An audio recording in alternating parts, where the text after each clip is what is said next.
Hello everyone, মাইস মেকওভারে তোমাদের স্বাগত।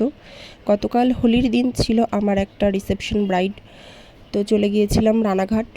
আমার লোকেশনটা ছিল রানাঘাট দক্ষিণ পাড়া। তো হোলি উৎসবটা দেখতে বেশ ভালোই লাগছিল। রাস্তা দিয়ে আমি আর আমার বান্ধবী বলছিলাম চল একটু হোলি খেলে আসি, জাস্ট মজা করছিলাম। তো চলে আসলাম ব্রাইডের বাড়ি। এখানটায় ঢোকা মাত্রই একটা ঘটনা হয়, দেখো কি বলে। শুধু আমি ডিস্টার্ব করবো এটা, যাতে মেকআপ ঠিকঠাক না হয়।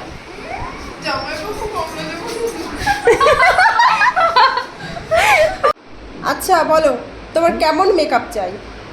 তোমার পরে ছেড়ে দিলাম। আমার উপর ছেড়ে দিচ্ছ? একদম একদম আমার উপর এতটা বিশ্বাস? হ্যাঁ, ঠিক আছে, আমার বর যতক্ষণ বলেছে তো বিশ্বাস করতেই হবে। ওকে ডান। তো দেখো এখন ব্রাইডকে সাজাচ্ছি।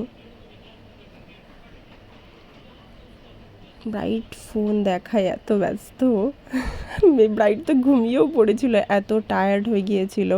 এতটাই মানে জার্নিং, বোঝোই তোমরা যে কেমন একটা জার্নিং থাকে বিয়ের, মানে বিয়ের সব রিচুয়ালসগুলো মানতে গেলে যথেষ্ট পরিমাণে। এখন এই যে ফাইনাল লুকটা দেখো, আর বলো তোমরা যে কেমন হয়েছে। ব্রাইড খুব স্যাটিসফাই, প্লাস ওদের সকলেই খুব স্যাটিসফাই। পেছনে যেই ছেলেটা সেটা হচ্ছে ওর বর, তো সেও বলছে যে দেখো কেমন, সে কত সুন্দর সাজিয়েছে, একবার দেখো এমন করে বলছে। তো টাটা, বাই বাই, তোমাদের ভালো লাগলে কমেন্ট করো।